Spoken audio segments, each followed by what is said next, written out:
This time we're gonna go to the Anthropology Museum. It's supposed to be one of the best in the world. There's a pretty good line, so you've arrived. Refreshments. Tristan has a huge cup of tamarind. It's like agua fresca. Translates to like fresh water, but it's really like a juice. And then I have jicama with like lime and spice on it. There's 85 pesos to enter. We're inside the building now. We entered into another line. Children under 13 are free.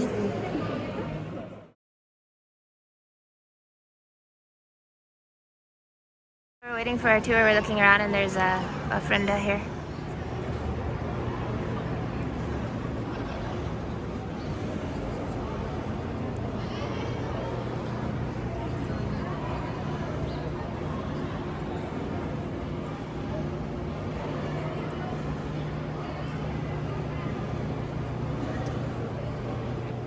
Building focuses on the pre-classic period around Teotihuacan, which is the area where the pyramids are, just outside of central Mexico City.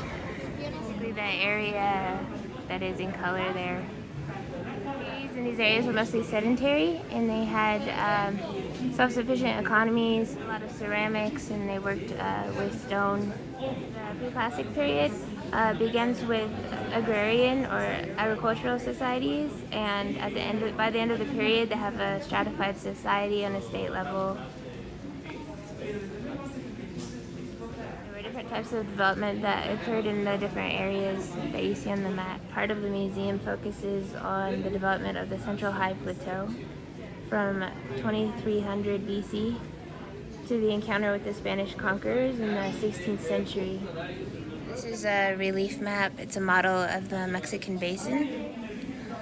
During the time of its first settlement, the Valley of Mexico was composed of a closed hydrological unit in which water drained towards a series of interconnected lakes. Zumpango and Xaltocan lakes, for instance, drained seasonally toward the center. The lake Texcoco at the center was the lowest elevation. It was extremely saline, very salty, toward the south. The lakes of Chalco and Xochimilco, with fresh water, were covered with floating vegetation. Together, these lakes formed an ellipse with a major northeast-southeast axis stretching 110 kilometers and a minor east-to-west axis with a length of 80 kilometers. The ellipse covered approximately 9,600 kilometers squared, or 5,963 square miles, and was at a height of 2,240 meters above sea level.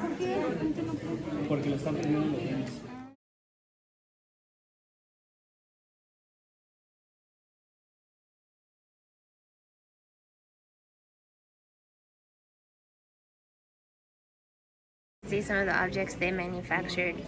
Looks like there are bowls that look like ducks and aquatic mammals around the area. There's a snail shell. There's a duck.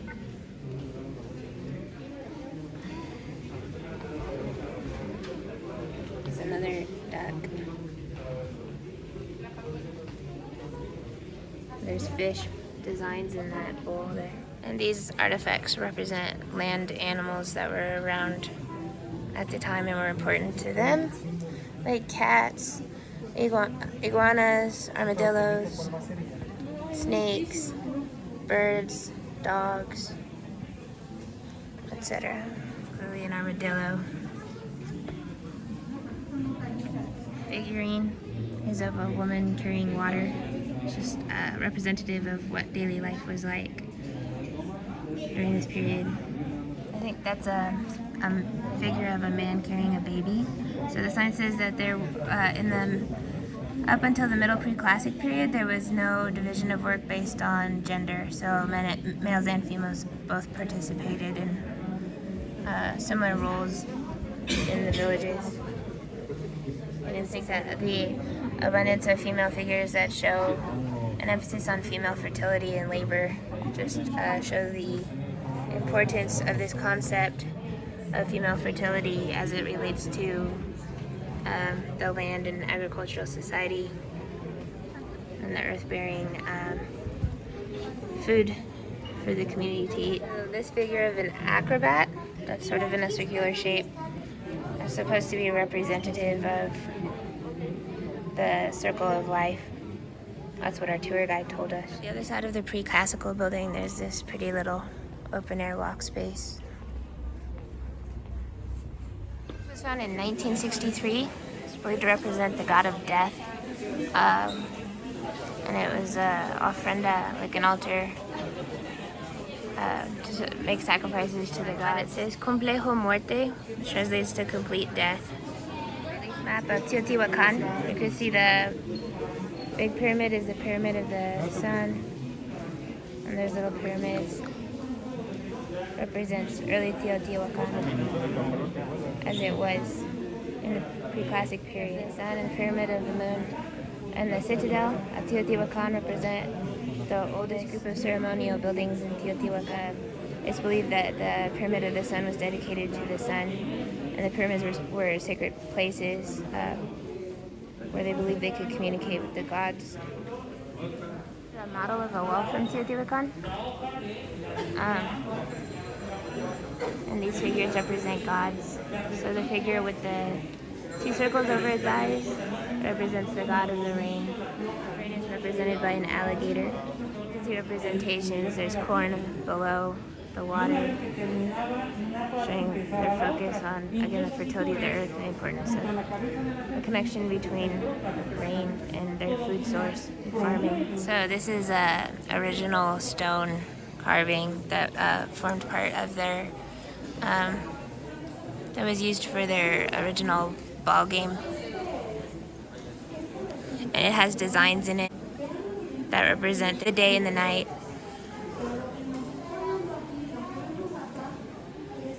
Well, as a representation, there are 800 actual stone artifacts in this museum. A representation of a stone structure called Chitlique. It she's the goddess of like lakes and rivers and waters on the earth, and it represents fertility. And they know it's a goddess because of things like her bracelets with the round beads are typical of representations of women in this early period. She's also wearing a skirt. Shaped discs are really cool. They're original discs from the early pre-classical period, and they were used for their ball game. So basically what you had to do was bounce a ball off your hip, and then the ball had to pass through the ring as well.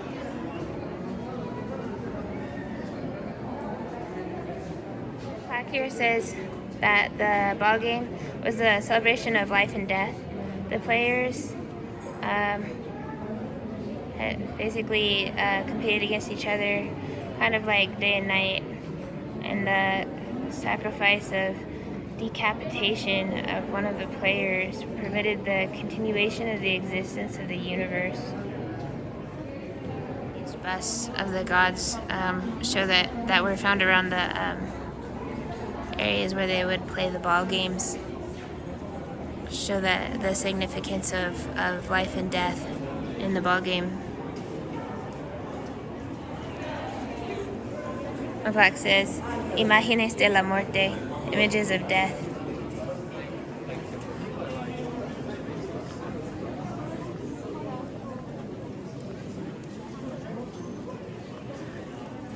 So straight ahead we can see probably the most significant artifact of Mexican culture that currently exists today. The Mayan calendar is also called the Stone of the Sun, and it was originally painted in red and orange and yellow. Artistic representation of what it may have looked like when it was painted. The sign says that when it was discovered in 1790 in the major plaza of the capital of New Spain, because of its symbolic content with the names of the days and the cosmogonic suns, it was incorrectly identified as the Aztec calendar. There's in fact a large gladiatorial sacrificial altar known as Temalacatl, which was not finished because of the deep crack that runs from one side to the center of the piece of the rear. Despite the fracture It was used to stage the fights between warriors in the Tlaxcaxipehhualistili ceremony. In the design of the disc, the face of the Xhuitecutli emerging from the earth hole, holding a pair of human hearts and showing his tongue transformed in a sacrificial knife, can be recognized. He is surrounded by the 4 suns that preceded the 5th sun, in turn inscribed in the sequence of the 20-day signs, framed with the figure of the sun with its 4 beams symmetrically accompanied by sacrificial sharp points. The star is surrounded by 2 xicotl, or fire serpents, which carry it across the heavens. Saying it was also used as an altar or stone for sacrifices, sometimes of animals, and occasionally, on special occasions, human hearts would be placed on top of it. So this is a representation of a jaguar. This is an original. The jaguar is considered a powerful animal of the night and was a patron of masculinity. There's a cavity that was designed to hold the blood and hearts of captive warriors.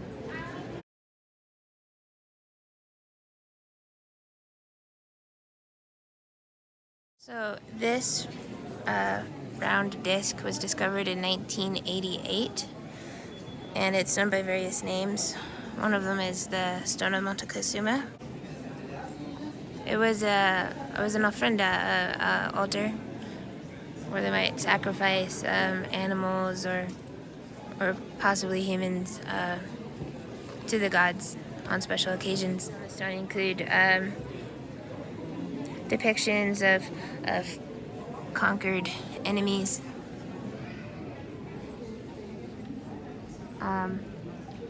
There's also pictures of representations of the sun, which was an important part of their religion.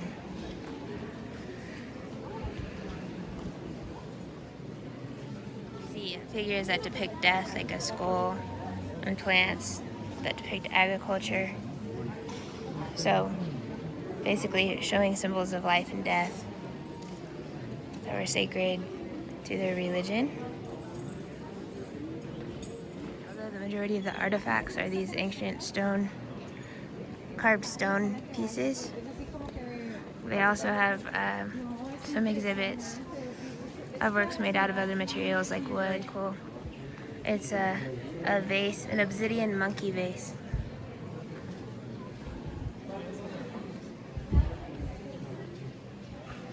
It's associated with black rain clouds. It's got a tail.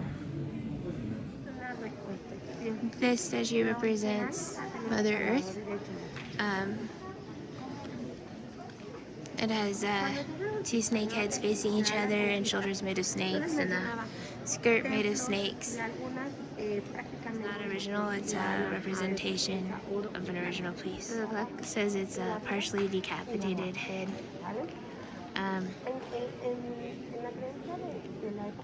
Represents life and death. And below the snakes there's human hearts representing sacrifice to the gods. This is a really amazing museum. If you want to learn about Mexican history, I definitely recommend you coming here. They have free tour guides in English and Spanish. It's a great place. I think it's going to be a great foundation for us as we go and see pyramids and Xochimilco and the floating gardens, that we got to see learn a little bit about the history of those places before we go there. And also, as we're experiencing Dia de los Muertos as it's coming up, we get to see how it connects to the early beliefs through the stone artifacts in this building. There's a gift shop.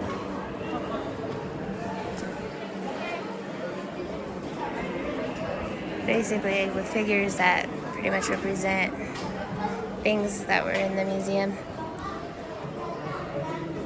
as well as some artists and crafts, little dishes like plates and mugs, and some sweets, and some a little bit of toys.